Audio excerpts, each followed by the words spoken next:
So muli po, welcome po sa Jesus Our Abundant Life Church, where everyone is captivated by Jesus. We are conscious of the cross and resurrection.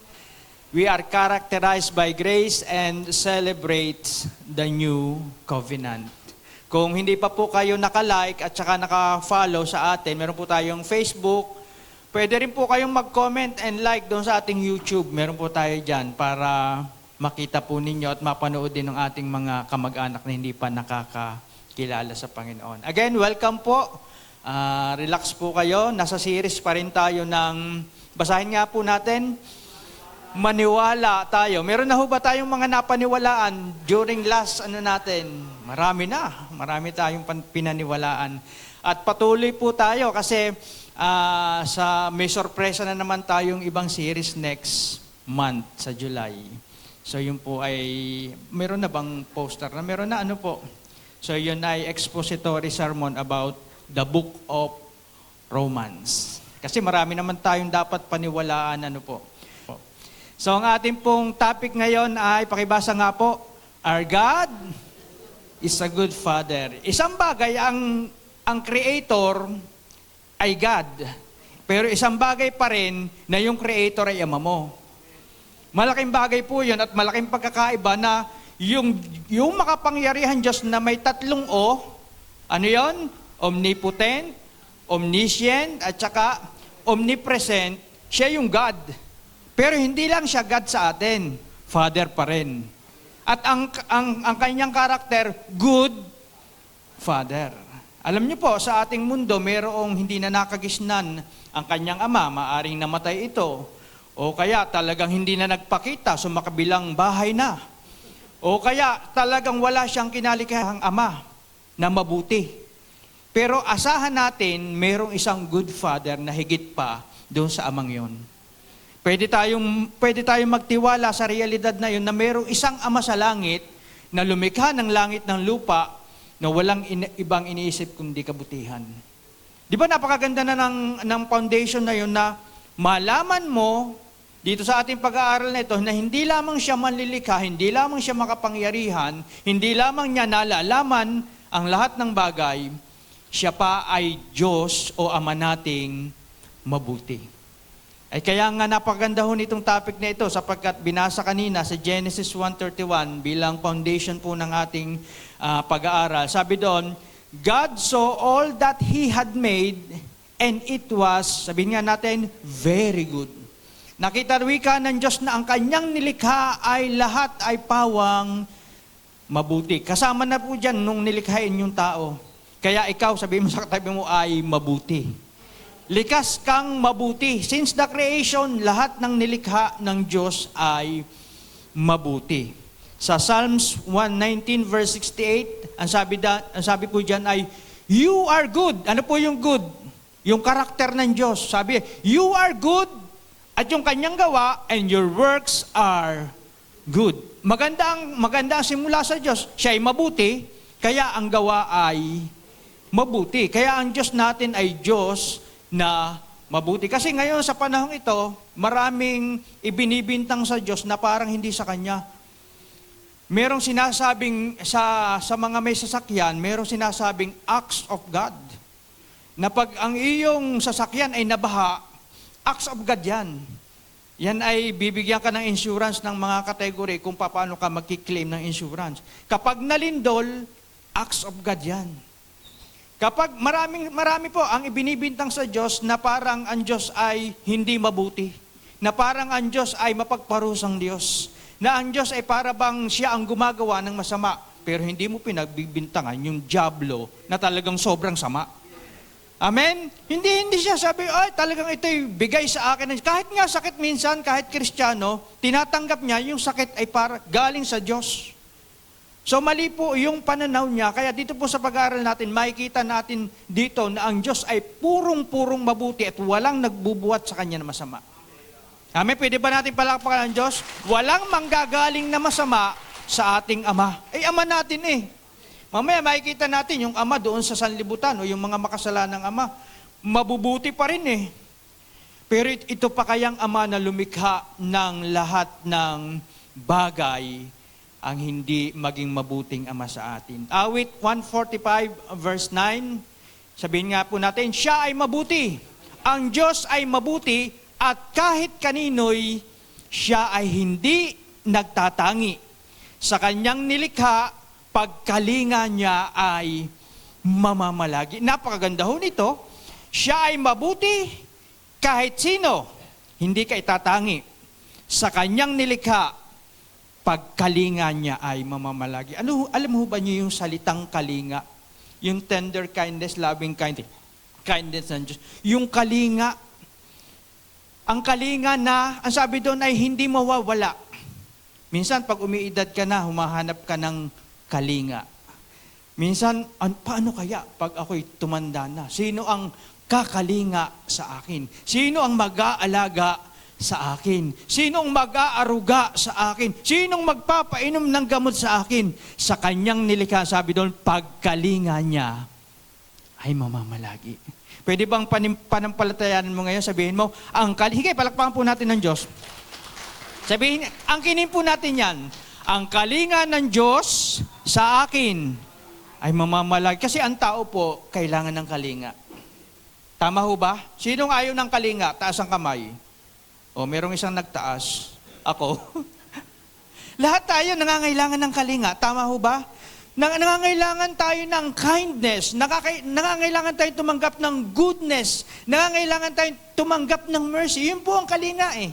Sa English, yung kindness and goodness and mercy. At yun po ay lahat ay nagbubuhat sa Diyos. Siya po ang nangako na dahil siya ay mabuti, at sa kahit kanino hindi siya magtatangi, ipararanas sa iyo kahit kanino ang kanyang pagkalinga. At yun ay mamamalagi. Maraming inaasahan ng tao kung sino magkakalinga sa kanya. Marami nga ang nabubulag sa pera dahil akala niya makakalinga siya ng perang yun. Pagdating ng kanyang panahon, wala po. Walang ibang masarap na kalinga kundi kalinga ng ating amang mabuti. Amen? Nakaranas na ho ba kayong makalinga?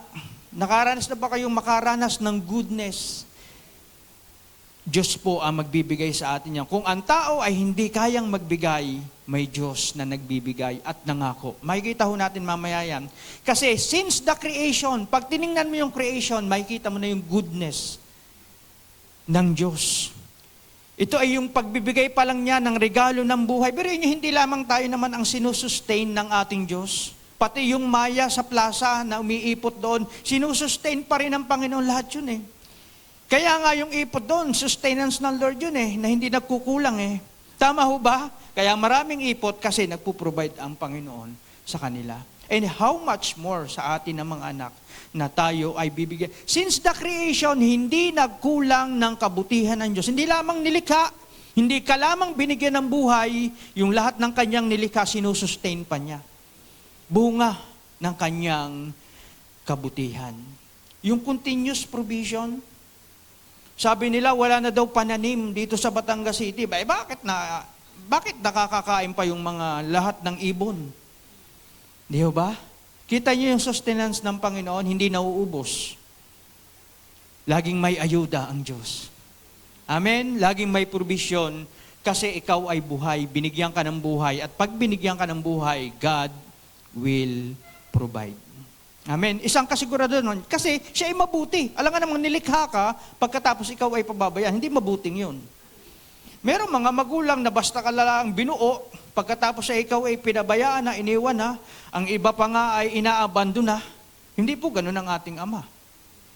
Sabi doon, since the creation, nung bigyan ka ng buhay, patuloy niya itong nananatili na pinuprovide. Kahit yung katubusan po natin, yung redemption. Kaya nga kanina, ang ganda po ng kanta natin eh. From the uttermost to the innermost. Talagang, may mula sa lusak ng kadiliman, papunta sa piling ng Diyos ng Ama sa langit. Gano'ng katindi ng layo ng pagkakuha sa atin. Mula sa liwanag, mula sa dilim, patungo sa liwanag. Malaki hong diferensya ang dilim at liwanag. Incomparable ho yun, hindi pwedeng magsanib yun. Ganon katindi po kung papaano tayo tinubos ng Panginoon nitong mabuting Diyos na ito. Kasi doon sa redemption, makikita mo pa rin yung goodness ng Lord. Na wala ka nang aasahang maganda sa sarili mo, pero dahil sa pag-ibig ng Diyos, nagbago ang buhay mo. Kung ano-ano nang sinubukan mong lahat ng bagay para ikaw ay umahon sa anumang sakdal ng kahirapan, pero ang Diyos ang nakakita siya ang nag-ahon sa iyo. Yun ang goodness ng kanyang redemption. Yun yung pagkatubusan mo buhat sa walang pag-asa patungo sa may pag-asa. Kaya masasabi natin talaga na ang ating Ama sa Langit ay mabuti. Sabihin niya natin, ang aking Ama sa Langit ay mabuti. Mabuti po siya.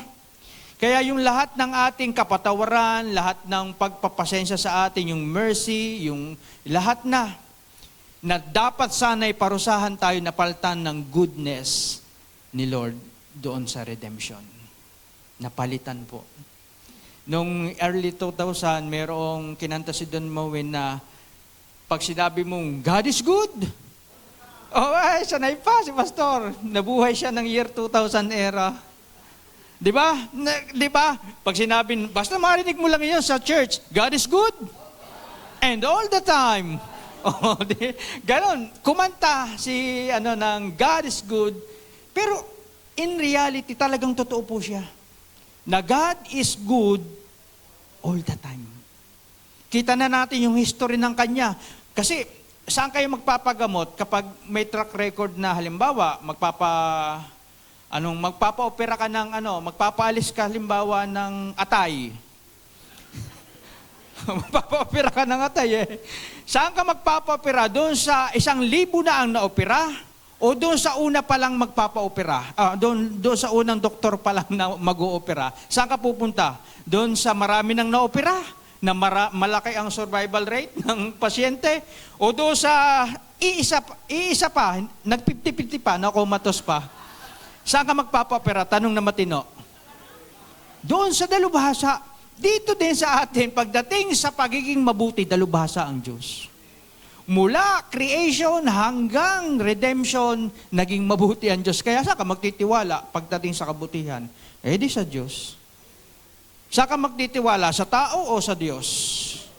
Ang tao, may failure, may limitation, pero ang Diyos, walang limitation. Kaya pwede po tayo magtiwala na God is good all the time. And all the time, God is good. Bakit mabuti ang Diyos? Number 1. Kasi ang Diyos hindi nagpapakita ng favoritism. Walang favoritismo dito. Alam ko tayo mga anak, pag 12 anak, meron diyang isang mabango, lalo na't nagkatrabaho, lalo na't may naibibigay, nagiging paborito. Bakit ko kamo nyo na sabi yan? Kasi hindi ako paborito sa amin. Hindi ako binibigyan ng laruan kasi ako ang panganay. Sabi sa akin, ikaw naman ang panganay, bibilhan kita. Tapos yung iba, wag mo nang ibibigay sa iba yung iyong mga matatanggap. Hindi ako paborito kasi panganay nga ako, parang doon ibibigay muna sa mga iba. Kahit sa pagkain, di ba? Kailangan ikaw ang magsakripisyo para sa iyong. Pero itong ating Diyos, walang favoritism. Naalala ko yung commercial noong sa McDonald's, year 2000 din. Yung wala pa kasi nung Food Panda. Kaya sinama niya yung kanyang lolos sa McDo. Tapos sabi niya, itong burger na ito ay para sa aking paboritong apo. Sister Karen. Malaki na ngayon, Sister Karen. Nandiyan na. Tandaan niyo yun, yung commercial na yon. Ang mga lolo may paborito. May paborito sila, si Karen. Pero ang ating Diyos na ito walang paborito. Kaya makatitiyak ka na yung goodness mararanasan mo dito. Amen? Sabi sa Acts 10:34 NIV, higay mapalakpan natin ng Panginoon. Then Peter began to speak, I now realize. Kasi akala nga ng mga Israelita siya ang paborito eh. I now realize how true it is that God does not show favoritism. Walang favoritismo. Pagdating sa kaligtasan, para sa lahat. Walang paborito ang Panginoon. Sabi doon sa Gawa 10:35, nalulugod siya, ang Diyos, sa sino mang may takot sa Kanya. May takot ka ba sa Kanya? Nalulugod sa iyo ang Diyos. Gumagawa ng matuwid kahit taga saan ka mang bansa. Kahit nasaan kang bansa, basta ikaw ay gumagawa ng matuwid, nalulugod sa iyo ang Diyos. Kasi wala na siyang paborit.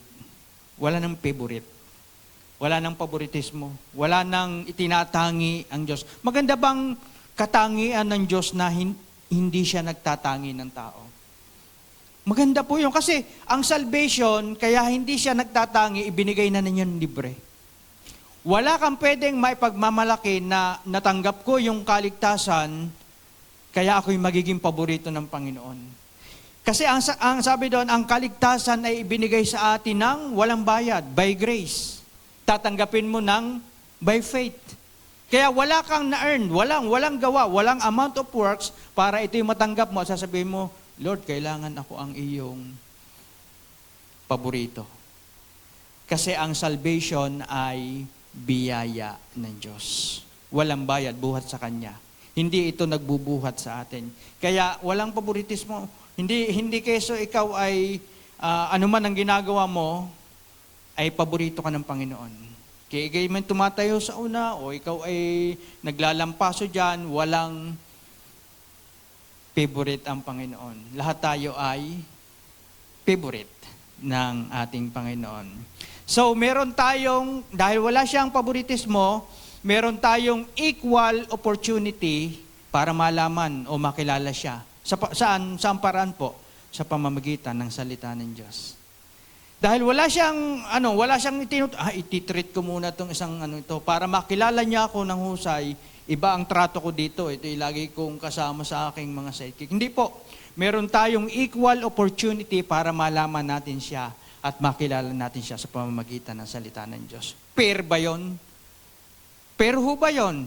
Equal ba yun? Wala bang favoritismo doon ng Panginoon? Pag sinabing, ito ang salita ng Diyos, malalaman nyo, lalago kayo sa biyaya at sa katotohanan sa pagkaalam nyo kay Kristo at sa kanyang mga gawa. Fair yun. Walang favoritismo. Kaya mabuti ang Diyos, wala siyang favoritismo. Wala siyang favorite sa atin pagdating sa mga gagawin natin. Wala siyang itinatangi pagdating sa kaligtasan. Lahat ay pantay-pantay.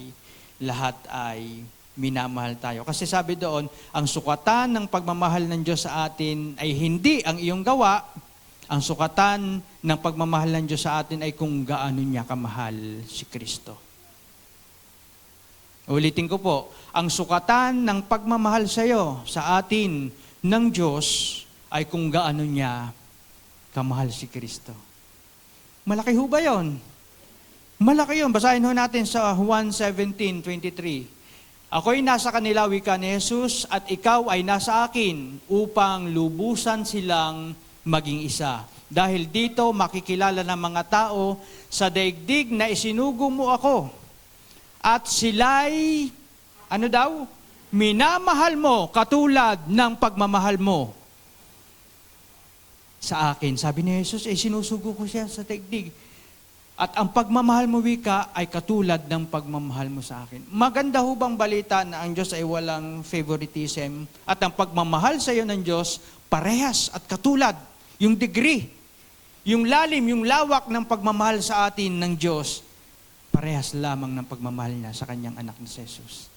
Malaki bang comfort yon sa atin? Na mahal ako ni Jesus kagaya ng pagmamahal niya sa kanyang anak. Yun yung nasabi eh. Sabi niya, sa daigdig na isinugo mo ko at sila'y minamahal mo, mamahalin pa o minamahal na? Minamahal na katulad ng pagmamahal mo sa akin. Kaya mahalaga ka kapatid, kung sino man, ang anuman ang iyong buhay, anuman ang iyong nakaraan, hindi mahalaga ang nakaraan, ang mahalagay nakilala mo sa Jesus. At yung Diyos na mabuting nasa langit, nagmamahal sa iyo ng parehas ng pagmamahal kay Kristo. Wow! Malalim po yun. Kasi ang tao, ang gustong gawin ng tao ay magmahal sa Diyos. Pinangangalangda ka, hindi po masama yun na pinangangalandakan mo kung gaano mo kamahal ng Diyos, pero ipangalandakan mo kung gaano ka kamahal ng Diyos. Kasi pag mamahal mo, ano yan, pag umulan, baka maramdaman ng Diyos na, baka natutunaw ka pag umuulan. Baka hindi ka, Lord, mangangako na naman tayo ng mangangako, pero lahat naman ay pwedeng mapako. Pangalandakan natin kung paano tayo minahal ng ating Diyos. Wow, minamahal ako ng Diyos kagaya ng pagmamahal ni Kristo. Ano yung pag-ibig? Sa unang Juan 4:10, sabi daw, ito ang pag-ibig. Ganito ang pag-ibig ng Diyos Ama sa atin. Hindi sa inibig natin ng Diyos, kundi tayo ang inibig niya at isinugo niya ang kanyang anak upang maging handog para mapatawad ang ating mga kasalanan. Ano ang katumbas ng kasalanan mo? Kamatayan ng ating. Alang-alang, biruin nyo gano'ng katindi yung pag-ibig. Yun yung pag-ibig. Sobra-sobra ang bayad doon sa pagkukulang ng tao. Kaya nga, grace is greater than all the sins of the world. Ang dugo ni Kristo ay labis, sapat at labis pa bilang kabayaran ng kasalanan ng buong sanlibutan. Ang mga tao lang hindi makatanggap na sila ay napatawad completely 100% ng ating Panginoon. Pero yung isang drop lang ng dugo ng Panginoon ay sapat na para mapatawad. Pero hindi lamang isang drop ng dugo ang naubos kay Jesus. Halos madrain ang kanyang buong dugo para sa pagbabayad ng ating kasalanan. Sobra-sobra, labis-labis. At yun ay dahil sa pag-ibig ng Diyos. Pwede ba palakpakan natin ang labis-labis na pag-ibig ng Diyos sa atin? Una, bakit mabuti ang Diyos? Kasi wala siyang favoritism. Kasi kung mayroong pang favoritism, may malakas dito, mayroong mahina sa Panginoon. Pero yung topic nga po natin, we can go boldly to the throne of grace with confidence. Pwede na tayong makalapit kasi inalis na ng Diyos yung tabing sa pamamagitan ng kanyang dugo. Pagkatapos inialay pa niya ito doon sa langit bilang selyo, bilang katubusan, bilang simbolo na talagang siya'y nagbayad para sa kasalanan ng sanlibutan. So ano pang hadlang? Kailangan makilala mo na lang na ang Diyos ay mabuti. Na siya ay hindi nagtatangi para ikaw ay laging makalapit sa trono ng kanyang biyaya. Number 2, anong kanyang nature? Ang nature ng Diyos laging mabuti. Sabi sa Psalms 100 verse 5, "The Lord is good, and His love endures forever." Yung kanyang kabutihan at yung kanyang pag-ibig, nananatili magpakailan-kailan pa man. His faithfulness continues through all generation. May dadating pag ang henerasyon, may magiging anak pa ba tayo? Meron pa eh. Pero the Lord is good and His love endures forever. Magiging tapat, mabuti, mapagmahal pa rin ang Diyos hanggang sa lahat ng saling lahi. Kasi na-define natin na ang Diyos ay, hindi siya kung ang Diyos ay mabuti pala, yung nature niya ay mabuti, walang favoritism, hindi siya nagbabase sa gawa mo para maging mabuti. Tama? Hindi siya magiging bias o hindi siya mag-judge sa iyo o hindi siya magiging mabuti sa iyo kung hindi ka mabuti. Nakuha niyo? Siya ay mabuti pa rin kahit hindi ka mabuti. Kasi ang nature niya, wala siyang igaganti sa iyo na masama kasi ang nature niya ay mabuti. Walang pagmumulan, walang generation, walang cause para siya ay gumawa sa iyo ng masama kasi ang nature niya ay mabuti. Walang i-output ang God na masama eh. Kasi ang naka-input sa kanya lahat ay mabuti. Kaya maganda nito, hindi nakadepende sa iyo ang pagiging mabuti ng Diyos. Many times, pwede kang matumba. Many times, may mali kang desisyon. Most of the time, maaari kang mag-fail ng mga pangako mo, pero ang Diyos, kailanman, mananatiling tapat. Amen? Marami tayong failures, marami tayong maling desisyon, kailan naging hindi tapat sa iyo ang Diyos. Kailan ka hindi ibinangon ng Diyos? Kailan ka hindi tinulungan ng Diyos? Punong-puno na ako, sabi ni Lord. Tama ka na, sister, brother. Nangako ka na naman, ayaw ko na. Hindi nakaganon kailanman ng Diyos. Hindi napuno ng galit ang Diyos. Amen? At hindi nagtatanim ng galit ang Diyos. Bakit? Because yung kanyang nature, He is always good. Kahit anong isukli mo sa Kanya, magiging mabuti ang Diyos. Hindi ko sinasabing, sige, gawan mo masama. Pero in case na ikaw ay nagkamali, may mabuting Diyos, may mabuting Ama sa langit na handa kang tulungan. Ang tao napupuno. Pero ang Diyos, hindi napupuno. Kaya nga napupuno siya ng grasya eh. Napupuno siya ng biyaya. Napupuno siya ng habag. Yun po siya yun siya. Patuloy niyang ipinararana sa atin yung kanyang pag-ibig, yung kanyang patience, yung kanyang generosity, kahit hindi tayo karapat-dapat. Patuloy po yun because He is good. Alam nyo, kahit ikaw ay nagkamali, yung goodness pa rin ng Diyos. Yung pagiging mabuti pa rin ang magbabalik sa iyo para ikaw ay makalapit sa Diyos. Maganda ho bang balita yon? Sa amin, garute at bar ang madadali mo sa tatay. Pag hindi ka umuwi ngayon, nako, huwag ka nang umuwi. Ay bakit pa uuwi? Ayaw nyo naman pauwiin. Asbar, garute, ang madadali mo. May aldabis pa. Alam nyo yung aldabes na aldaba ang gagamitin? Yung panangga sa pinto? Ganun po katindi ang magulang sa laman o yung magulang natin sa ating physical. Pero itong ating amang ito, kahit kayo nagkakamali, alam nyo, ipararanas pa rin sa iyo ang kanyang habag. Romans 2:4, ang sabi diyan, or do you despise the riches of His goodness, forbearance, and patience, not knowing that the goodness of God leads you to repentance?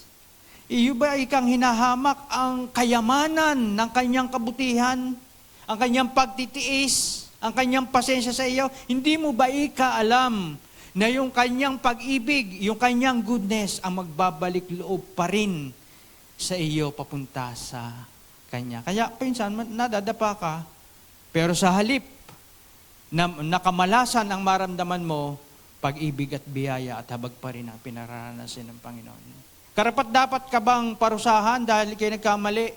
Yes. Pero dahil siya ay mabuti, kung ngayon naparusahan na, ako ngayon ay humahanga, nadapa na ang anak. Bangas na nga ang tuhod. Ay gagarutihin pa eh.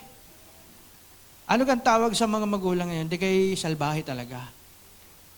Pero itong Diyos na ito, itong Diyos na Ama natin, na punong-puno ng kabutihan, kagaya nung nahuling nangangalun niya, dapat bang parusahang patayin yun? Yes, karapat dapat siyang patayin, pero anong ipinaranas ng Panginoon? Kapatawaran, habag, pagbabagong buhay doon sa babaeng nahulihan sa akto ng nangangalun niya. Ganun po ang biyaya ng Panginoon eh. Hahabulin ka ng biyaya ng Diyos para maibalik sa Kanya. Amen? Mabuti ho ba ang Diyos? Kasi yung nature niya, mabuti. At sa number 3, makikita natin dito na yung kanyang goodness, hindi lamang siya walang favoritism, hindi lang yung nature na pinuprovide pa. Kasi yung isang tunay na magulang natin dito, nagpuprovide. Tama ho ba? Pag mahal mo at ikay mabuting ama, good provider ka ang tawag. Sabi doon sa Matthew 7:11, if you sinful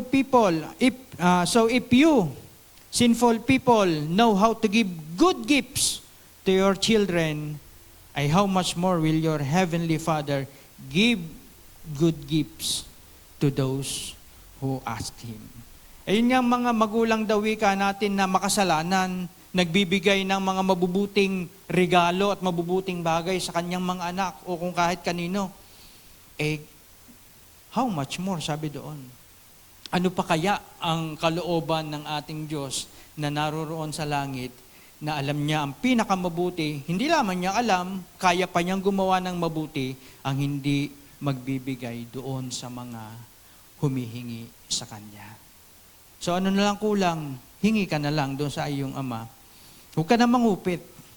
Di ba, pag humihingi naman tayo dati, nangungupit, pero nagigising ang magulang kapag yan ay kinukupitan, alam niya ng pera niyan, kaya hindi rin kayo nakakalusot.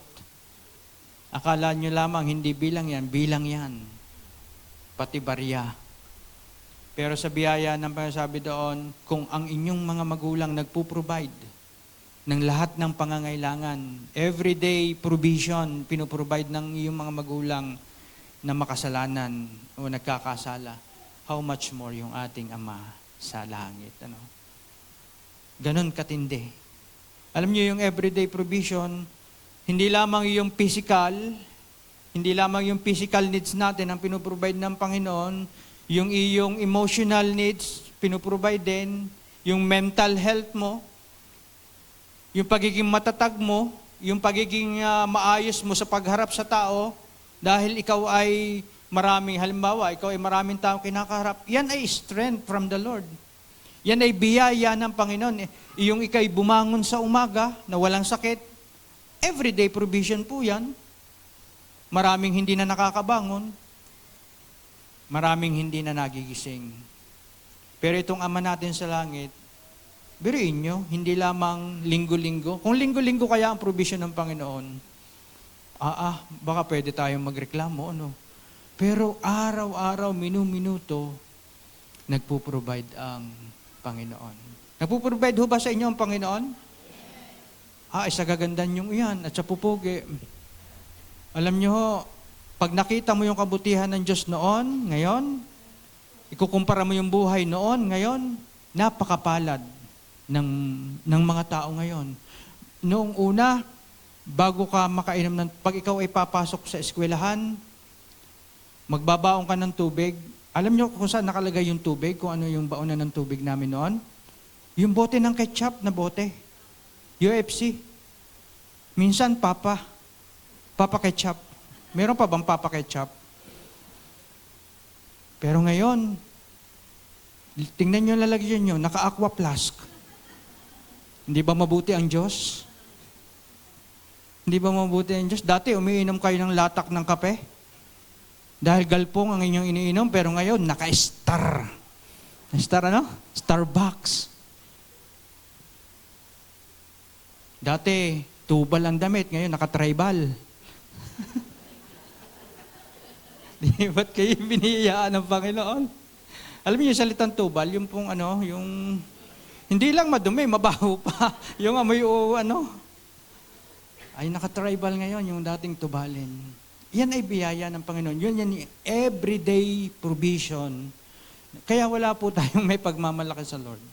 Sa totoo lang, kung ano meron tayo ngayon, kung sino tayo ngayon, kung anong uri ng buhay ngayon, hindi ka pwedeng magmalaki sapagkat yan ay everyday provision ng Diyos nating mabuti. May pwede ba nating palakpakan? Kaya hindi mo pa pwedeng sasabihin na ako'y kulang. Meron niya akong napanood sa isang palabas, tumanggap siya ng 30,000. Ang laki ng napanalunan niya. Pero hindi man lang siya makapagsalita ng pasasalamat, ang iniisip niya ay kulang pa.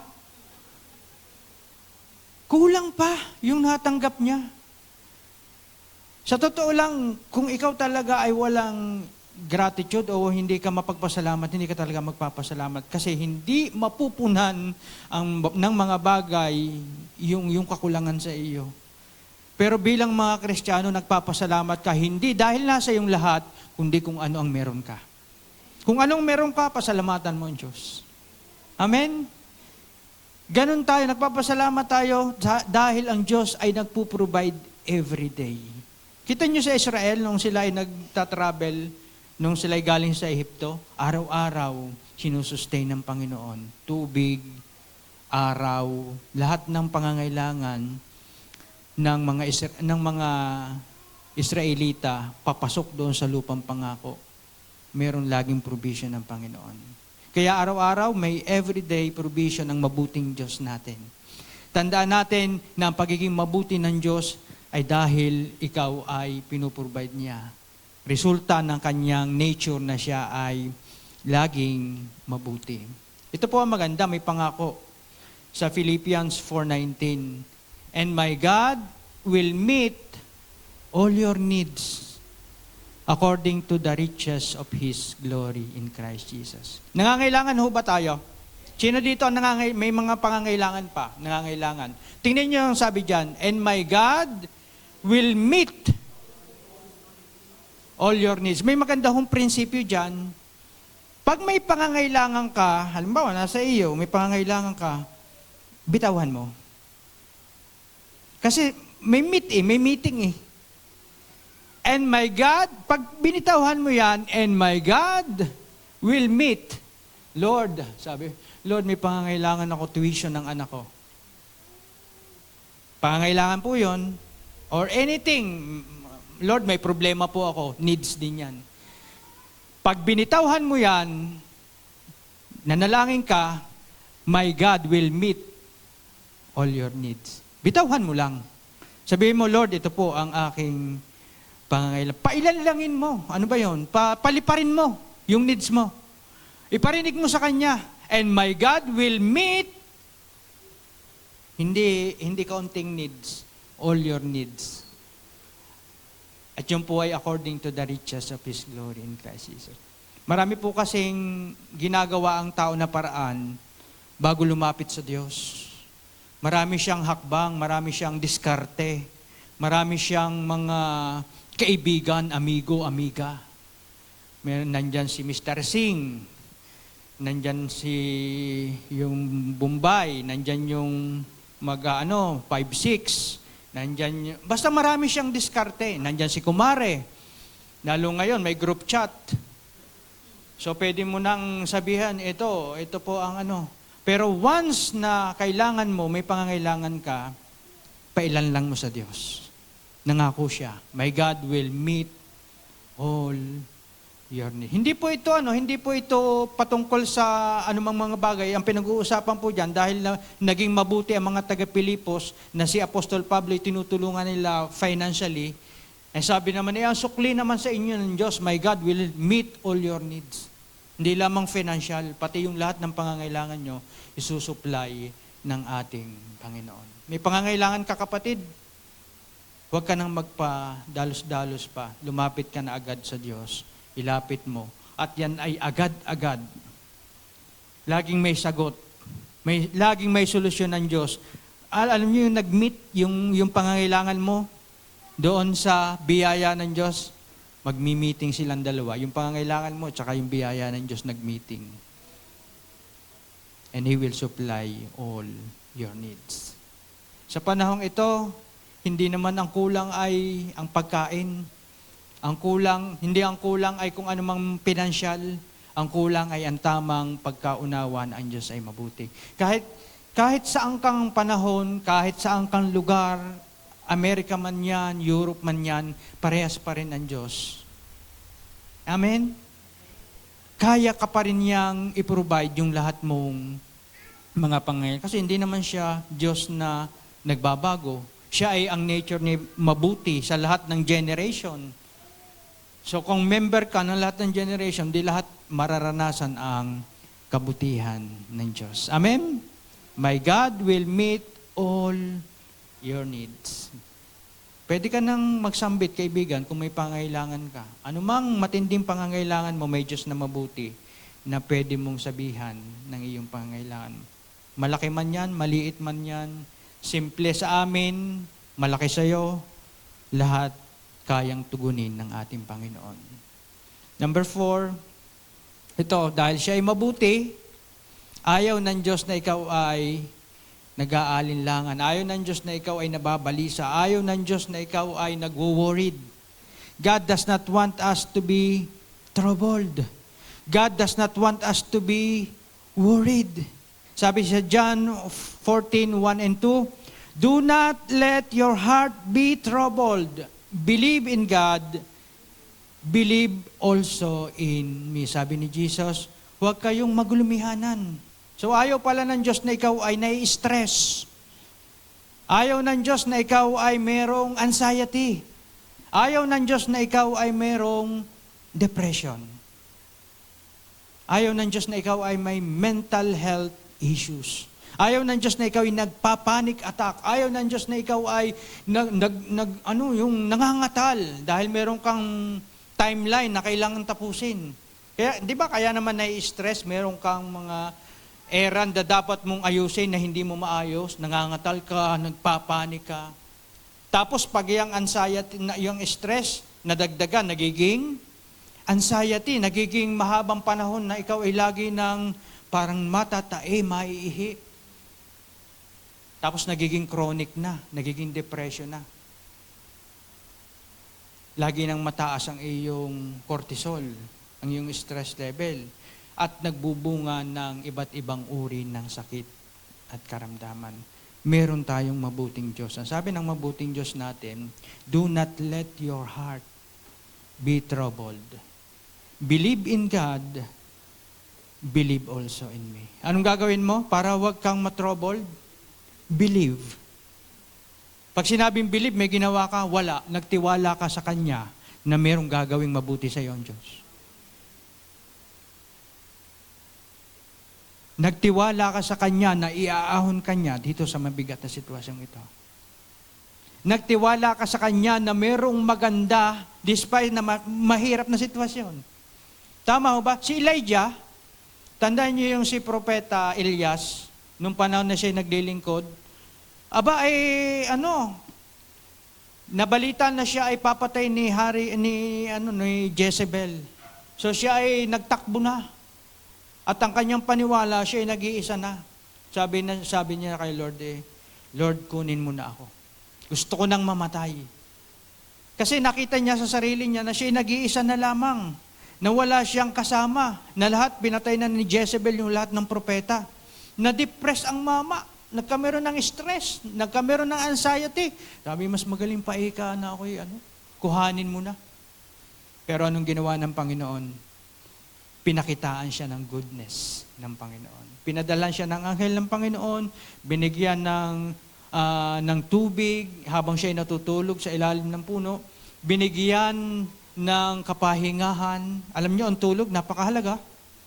Pag walang tulog, parang ikaw ay lutang, pinatulog yung mama, si Elias. Pagkatapos binigyan ng freshly baked, hindi Spanish bread yun Israel bread. Kasi buhat sa Israel.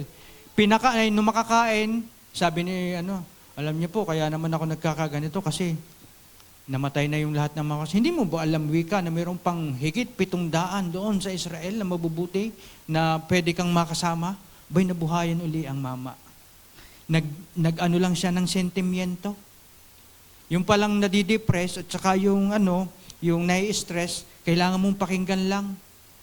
Kailangan magsentimiento.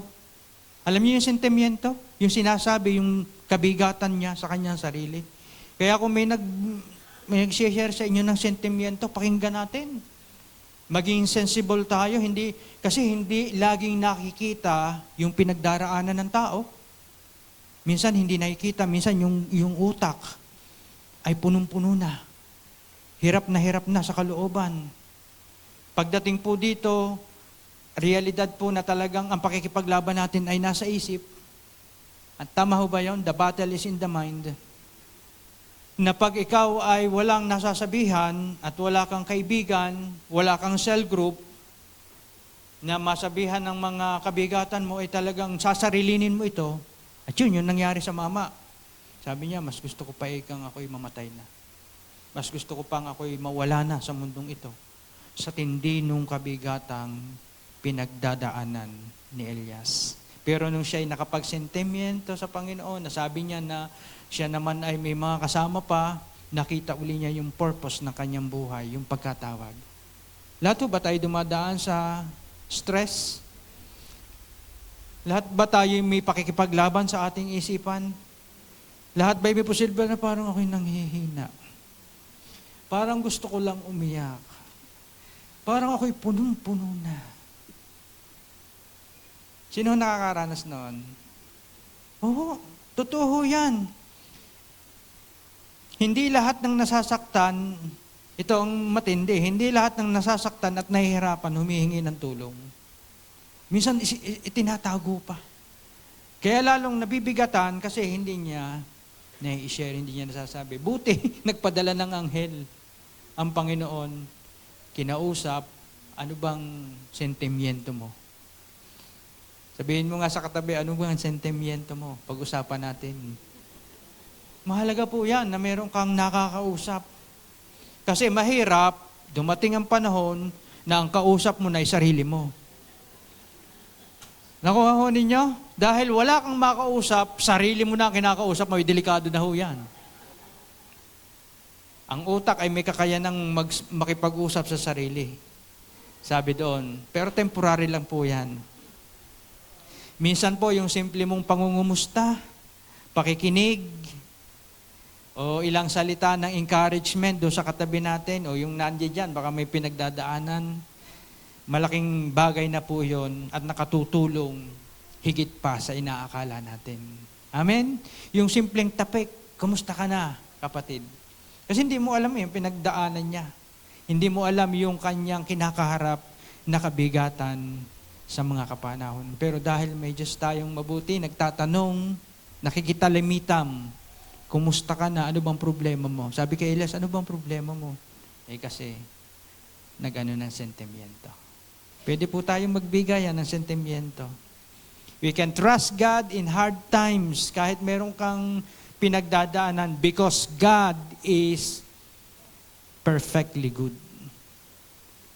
Pwede tayong magtiwala kahit mabigat, kahit ang sitwasyon mo ay parang makakalampas pa ba ako?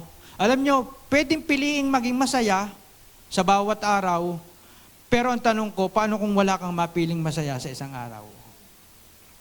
Paano paggising mo, may sakit ang iyong anak? Kaya mo bang maging masaya? Paano kung may patay ka? Meron chance na hindi ka makakapili ng masaya. Pero pwede natin piliin ng masaya, pero merong panahon ng buhay natin na hindi ka makakapili ng masaya. At doon ka pwede magtiwala sa Diyos. Trust God in hard times. Because God, alam mong mabuti ang Diyos. Ilalampas ako ng Diyos dito. Makakayanan ko ito dahil may Diyos na nagmamahal at mabuting Diyos. Pwede ba palakpakan natin ang handa? Pilipos 4:6-7, sabi doon, wala-wala po dyan. Huwag kayong mabalisa tungkol sa anumang mga bagay. Yun yung anxiety po sa English. Sa halip, hingin ninyo sa Diyos ang lahat ng inyong kailangan sa pamamagitan ng panalangin may pasasalamat. May pangako po doon sa verse 7, ang kapayapaan ng Diyos na hindi kayang maunawaan ng tao ang siyang mag-iingat sa inyong puso at isip dahil sa inyong pakikipag-isa kay Kristo Jesus. Ano po ang sandata natin doon sa anxiety? Ang sabi doon, ang kapayapaan ng Diyos ang ibibigay sa iyo sa panahong yan. Kapayapaan ng Diyos na hindi maunawaan ng tao at siyang mag-iingat sa inyong puso, hindi lamang sa puso, kundi sa pag-iisip. Kasi alam ng Diyos yung battle na nangyayari sa loob ng ating isipan. Talagang yung puso mo, yung pakiramdam mo, yung damdamin mo, wala ka ng tsansang maging masaya, wala ka ng tsansang maging alive. Alam ko, nararanasan niyo yun, yung mga panahon na walang gana. Parang ang hirap. Di ba? But sabi nga doon, siya ay mag-iingat sa iyong puso. Meron kang kapayapaan na mag-aahon sa iyo o magbibigay sa iyo ng pag-asa, yung kapayapaang yon na ilang panahon na lang, ilang pagkakataon naman, lilipat na ako upang ako'y maging masaya muli. Amen? Kasi sabi doon, ano yun? Sorrow may last for a night, but joy comes in the morning. Merong time span ang pagiging malungkot. Pero bukas ng umaga, merong joy of the Lord na magbibigay sa iyo. Amen? Pwede ho ba natin palakpakan ng Panginoon? Pwede natin siyang panampalatayanan. He can be trusted. Sabi doon, even when circumstances are painful or confusing. Pwede natin siyang pagtiwalaan kahit parang malabo, kahit parang mahirap, pwede natin siyang pagtiwalaan. Sa ating conclusion, Philippians 4:12 and 13, sabi ni Apostol Pablo, naranasan ko na eh. Tingnan natin itong mamang ito, si Apostol Pablo, kung paano niya, ano yung coping mechanism niya para mapagtagumpayan niya yung mabibigat na sitwasyong ito. Kasi do not let your heart be troubled eh. Nung sinabi ito ng Panginoon sa mga alagad, during that time na siya malapit ng ipako sa krus, aalis na siya. Alam niya na magkakameron ng persecution, anumang hirap. Pero sabi ni Lord, do not let your heart be troubled. Huwag kayong magugulumihanan, huwag kayong mag-aaligaga, kasi ang Holy Spirit ibibigay ko sa iyo. At yung kapayapang yun ang haharap doon sa kabila ng mga mahihirap na bagay. Yung kapayapang yun na buhat sa Espiritu Santo, yun ang hindi mapapawi at hindi kailanman maaalis. Sabi doon, naranasan ko na maghikahos. Mahirap ba maghikahos? Naranasan ko na ang managana. Natutunan ko na ang sekreto. Titingnan natin, ano yung sekreto? Kung paanong masiyahan sa kalagayan sa buhay. Ito'y man ay mabusog man o magutom man, ang managana man o ang mahirap. Tingnan natin sa verse 13 ang sekreto. Ang lahat ng ito'y, basahin natin, magagawa ko dahil sa lakas na kaloob sa akin ni Kristo. Yun ang sekreto. Magagawa mo ang lahat dahil sa lakas na, saan galing sa iyo? Sa atin ba galing yung lakas na yon? Hindi eh. Buhat sa ating amang mabuti. Ito'y magagawa ko dahil sa lakas na kaloob sa akin ni Kristo. Napakatibay po niyang pwedeng panampalatayanan na mahina ako eh. Marami akong kahinaan, pero sapat ang lakas ng Panginoon sa akin. Amen? Sapat ang lakas ng Panginoon para sa akin. Meron ba tayong last po dyan? Basahin nga po natin yan. Sa bawat laban ng buhay, may lakas na kaloob si Kristo sa akin. Yun ang base sa verse po. Ang lahat ng ito'y magagawa ko dahil sa lakas na kaloob sa akin ni Kristo. Kaya, opo, mabuti po ang Diyos natin. Bibigyan ka ng lakas upang maharap natin lahat. Kasi once na ikaw ay nabuhay sa mundong ito, meron kang kakaharapin. Meron kang magiging problema. Hindi ko sinasabing mamroblema ka. Ang sinasabi ko, laging ang isang tao ay nahaharap sa maraming problema, suliranin. Depende na lang yan sa iyo kung paano mo siya haharapin at tatanggapin at pagtatagumpayan. Pero sapat sa bawat laban ng buhay, sabi doon, may lakas na kaloob ang Diyos para sa atin. Ang conclusion po natin ay, ang takeaway po natin ay, sabihin po natin, God is so good to me. Mabuti ang Diyos sa akin. Even in my worst days, I still see His blessing. Pwede ba natin palakpakan ng ating Panginoon? Sige po, tayo po ay lumapit sa Panginoon, magpaministeryo po tayo. Lord, maraming salamat po sapagkat meron kaming Ama sa langit na walang ginawang masama para sa amin. Ni binabalak na masama sa amin. Pawang kabutihan ang nais mo. At ito'y pinatunayan sa history ng creation. Hanggang sa ngayon, patuloy kayong nagtatapat, kayo ang nagpo-provide ng lahat ng pangangailangan ng iyong mga nilikha. Tanda ng iyong pagiging mabuting Diyos. At ganoon din naman kami bilang mga tao, Panginoon, na dumaranas din ng kabigatan. Minsan na-stress kami, minsan naguguluhan ang aming isipan. May mga bagay kaming dapat pagdesisyonan, pero ito kami, Panginoon, pinanghihinaan ng loob. Hindi kami makaalis sa sitwasyon na ganito. Panginoon, hayaan niyo nga po na ang mayaman mong biyaya ay kumilos sa bawat isa sa amin. Hayaan niyo po na katagpuin ng iyong mayamang biyaya anumang aming kailangan, Panginoon, sa araw na ito. Sakit, karamdaman, o ito man, Panginoon, ay financial na kailangan naming matugunan.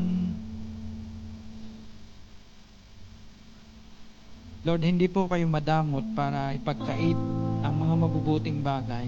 Si Kristo nga po ay naibigay niyo sa amin ng walang bayad. ang iyong bugtong na anak na si Jesus. Ano pa ang pwedeng hindi mo ibigay sa amin, Panginoon, katumbas ni Kristo? Lord, maraming salamat po sa pagpapaapaw ng kagalingan, sa pagpapaapaw ng provision mo sa lahat ng aming mga pangailangan, Panginoon. Sa pagpapagaling mo sa aming nararamdaman, sa aming puso, Panginoon, sa mga nasaktang puso, ano man to, Panginoon, hindi ko po alam, pero narito ang aming mga kapatiran na inihahanda ang pusong buksan para sa iyo sapagkat mabuti ka. Hindi ka nagtatangi, Panginoon.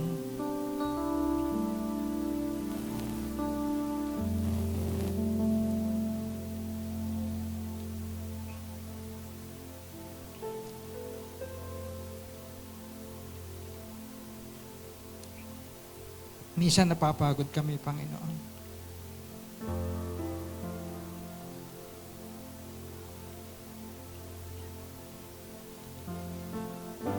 Minsan nakikita namin ang daming hamon ng buhay.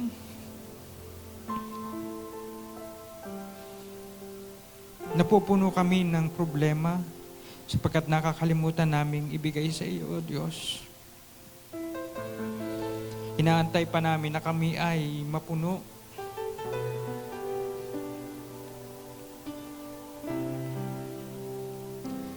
Salamat po sapagkat nang dumating ka sa mundo ay una mong inalis yung kabigatan. Sabi mo, come to me all those who are heavily laden. Panginoon, saan kami lilingon ang aming mga leader na sana ay nangunguna? Pero hindi po namin sila maaasahan. Saan kami lilingon? Ang aming mga magulang, ang aming mga kamag-anak ay may mga limitasyon.